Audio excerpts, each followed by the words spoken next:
cet épisode de sueur froide, La tour a été violemment secouée. Le plancher s'est effondré. Notre étage a été démoli. Impossible d'éteindre le feu. cet homme se débattait, il voulait vivre. La femme avait totalement disparu. Une fois pris au piège par le courant, on a très peu de chances de survivre. Il va s'écraser. Prévenez la base.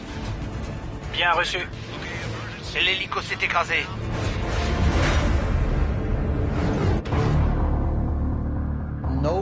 Personne n'avait imaginé qu'un avion serait un jour détourné et projeté volontairement contre un gratte-ciel. Boum! L'avion s'est encastré dans la tour. C'était comme une centaine de tremblements de terre en même temps. 11 septembre 2001. Quelques minutes avant 9 h, environ 17 500 personnes sont à l'intérieur du World Trade Center. Personne ne soupçonne que des terroristes viennent de détourner le vol numéro 11 d'American Airlines en provenance de Boston et qu'ils se dirigent droit sur New York. Le Boeing 767, avec à son bord 92 passagers et membres d'équipage, suit une route de collision avec la tour nord du World Trade Center.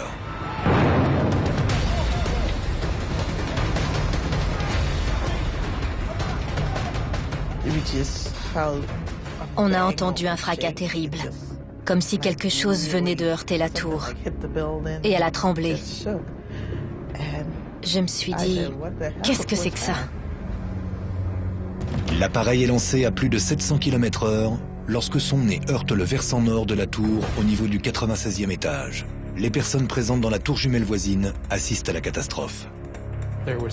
Il y a eu un gros boom. Et derrière la vitre, 1 ou 2 mètres derrière moi, j'ai vu danser des flammes. C'est très bizarre de voir ça au 84e étage d'une tour. J'ai vu d'énormes boules de feu tomber du ciel, comme s'il pleuvait des flammes. L'impact ébranle la tour nord jusque dans ses fondations, mais l'immeuble de 110 étages résiste au choc initial. Les tours du World Trade Center étaient conçues pour résister à l'impact d'un Boeing 707, un gros quadri-réacteur. L'idée était qu'un avion pouvait perdre toute visibilité dans le brouillard et percuter les tours. Malheureusement, c'est bien pire. Les 38 000 litres de kérosène de l'appareil détourné alimentent des incendies violents au niveau de la zone d'impact. Les dommages causés aux escaliers et aux ascenseurs ainsi que les flammes piègent au moins 1300 personnes au-dessus du 92e étage. Stanley Premnath et d'autres occupants de la tour sud voisine entreprennent de quitter leur bâtiment. Les agents de sécurité tentent de les rassurer. Les gars dans l'ascenseur me disaient « Allez, on doit remonter. Tu es un grand garçon, Stanley, tu n'as pas peur. » Stanley retourne à sa fenêtre au 81e étage de la tour sud. Quelque chose a attiré mon regard en direction de la Statue de la Liberté. Un énorme avion gris arrivait à ma hauteur. Un second appareil détourné, le vol 175 de United Airlines, fonce droit sur lui. La seconde d'après, l'avion s'est encastré dans la tour. Il y a eu une lumière orange. L'aile gauche de l'appareil s'est inclinée à la dernière seconde avant de s'encastrer quelques étages en dessous. L'impact et l'explosion pulvérisent tout du 77e au 85e étage. Au moment de l'impact, le plancher s'est effondré. Le seul bureau encore debout était celui sous lequel j'étais caché. Ma Bible était dessus. Brian Clark était alors au-dessus de la zone d'impact, au 87e étage de la tour sud. Boum, boum! Il y a eu un énorme impact. Et en 1 seconde, notre étage a été démoli. Les cloisons ont été transpercées et lacérées. Parmi les centaines de personnes prises au piège au-dessus de la zone d'impact de la tour sud, seuls Stanley, Brian et 2 autres survivront. Brian a son brevet de secouriste et il se met immédiatement en quête de survivants pour les évacuer au plus vite. Il n'y avait pas de fumée, mais un nuage de poussière dans l'air. Dans la tour nord, plusieurs étages en dessous de la zone d'impact, Janelle Macmillan et un collègue décident de ne pas attendre les secours. Il a dit qu'il allait vérifier l'état des escaliers. Et juste à ce moment-là, la tour s'est remise à trembler. Les secousses sont provoquées par l'impact du second appareil dans la tour sud.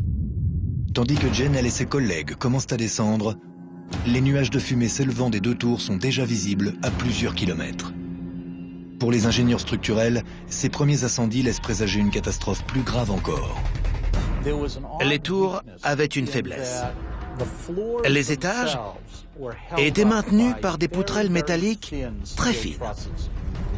Ces poutrelles maintiennent les colonnes centrales et périphériques des tours jumelles. À divers endroits, les poutrelles et les colonnes qui y sont fixées commencent à plier. Elles n'étaient pas conçues pour supporter une telle chaleur. Dans la tour sud, juste au-dessus de la zone d'impact, Brian Clark cherche un moyen de descendre du 87e étage. Il doit faire un choix cornélien. Décider lequel des 3 escaliers emprunter. Quand je suis arrivé à l'intersection, je ne peux pas l'expliquer, mais c'est comme si quelque chose m'avait poussé vers la gauche en direction de l'escalier A. On a commencé à descendre. Plus tard, on a appris qu'il n'y avait pas eu de survivants dans l'escalier C ou B. Au 81e étage, Stanley est prisonnier sous les décombres. Quelqu'un tapait et criait. J'étais coincé sous mon bureau dans un tas de débris. Je lui ai dit que le seul moyen de se dégager, c'était de se lancer. Cet homme m'a tiré avec une telle force que j'ai cru que ma tête allait se décrocher. J'ai littéralement traversé la pièce et je l'ai fait tomber. J'ai atterri sur le dos et cet inconnu couché sur moi m'a embrassé. J'ai dit « Je m'appelle Brian ». Il s'est relevé, s'est épousseté et m'a dit « Moi, c'est Stanley. On est liés pour la vie ». Alors que les deux tours continuent de se consumer, Brian et Stanley atteignent l'escalier et commencent à descendre. Au 74e étage, 4 étages sous la zone d'impact, on a senti de l'air frais. On n'a pas croisé âme qui vive pendant notre descente. Les deux hommes se précipitent au rez-de-chaussée, mais ils sont loin d'être tirés d'affaire. Des débris en flammes tombent du ciel et bloquent les voies d'évacuation. La police, les pompiers et les secouristes nous faisaient signe et nous hurlaient de courir. Brian et Stanley fuient le lieu du carnage et trouvent refuge dans une église voisine. 56 minutes après la collision, la tour sud du World Trade Center s'effondre. Boum, boum, boum. On a vu les étages dégringoler comme des dominos.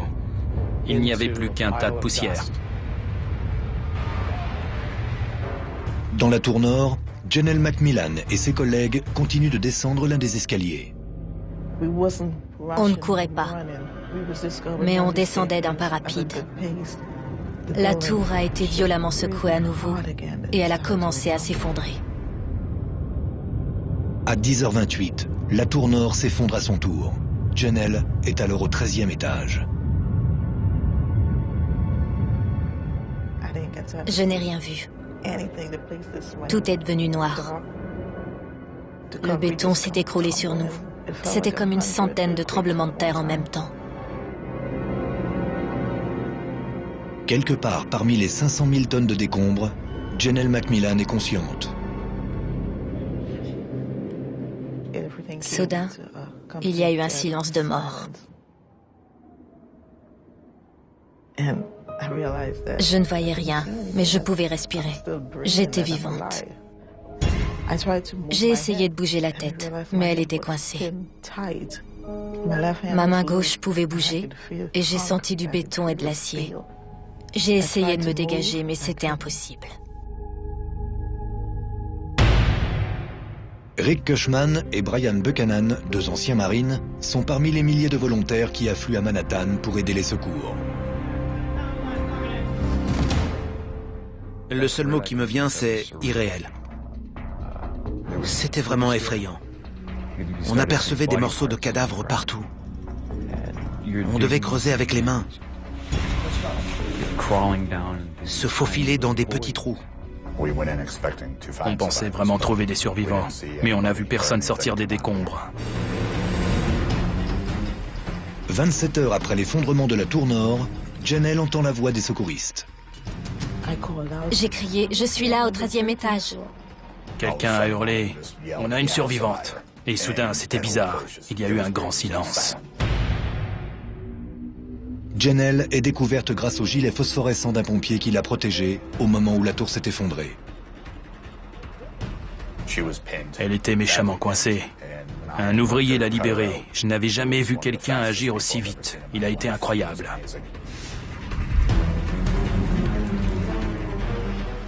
J'ai senti qu'on me tenait par l'épaule.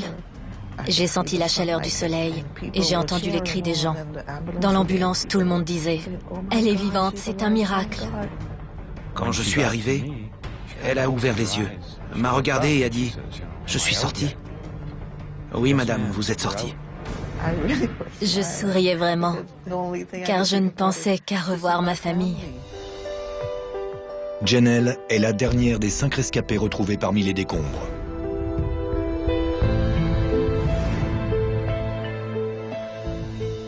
En 2009, Brian, Rick et Janelle retournent à Ground Zero pour la première fois depuis les événements. Traverser cette épreuve m'a rendue plus forte et je continue d'avancer. Je veux servir d'exemple pour montrer aux gens qu'il ne faut pas renoncer. Les rescapés Stanley et Brian ont eux aussi fait le deuil de ce jour funeste. À ma connaissance, seulement 4 personnes qui se trouvaient au-dessus de la zone d'impact ont survécu.